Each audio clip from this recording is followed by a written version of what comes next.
જો આની અંદર 2 દિવસ પહેલાં જ મારે દીકરીના પણ પ્રસંગ હતો અને એની અંદર જે સમાજના જે 16 મુદ્દાઓ નિયમ લાગુ કર્યા છે સમાજના ઉત્થાન માટે, સમાજમાં ખોટા ખર્ચાઓ ન થાય, સમાજ એક ખોટા ખર્ચાઓથી બચી અને જે કાર્યની અંદર શિક્ષણ તરફ વળવું છે એના અનુસંધાને જે પણ ખર્ચાઓ થતા એ ખર્ચાઓ બચાવવા માટે 16 મુદ્દાઓનું જે બંધારણ કર્યું છે એ મુદ્દાઓના બંધારણ થકી અમે મારી દીકરીના પણ મેં એ રીતે જ લગ્ન કરાવ્યા છે.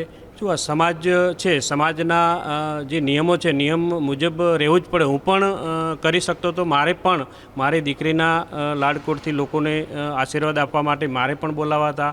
સીએમ સાહેબને પણ આમંત્રણ મારે આપવું હતું, ડેપ્યુટી સીએમ સાહેબને પણ આમંત્રણ આપવું હતું, તમામ મંત્રીઓને પણ આમંત્રણ આપવું હતું, ધારાસભ્યોને, રાજકીય આગેવાનોને, તમામને મારે આંગણે મારી દીકરીને આશીર્વાદ આપવા માટે મારે બોલાવા હતા. પણ ક્યાંક સમાજ જ્યારે નિયમ લેતો હોય અને સમાજના ઉત્થાન માટે સમાજ એક થઈ અને નિયમ કરતો હોય તો એનું મારે પાલન કરવું જોઈએ. એ જ રીતે મેં પણ સમાજના નિયમો પ્રમાણે પ્રસંગ કર્યો છે. એ જ રીતે જે સમાજનું ઉલ્લંઘન કર્યું છે એમને હું કહેવા માગું છું કે આ સમાજ જ્યારે નિર્ણય લેતો હોય તો આપણે સમાજના નિયમો પ્રમાણે કરવું જ જોઈએ અને સમાજના ઉલ્લંઘન કરશું તો સમાજની પ્રગતિ નહીં થાય.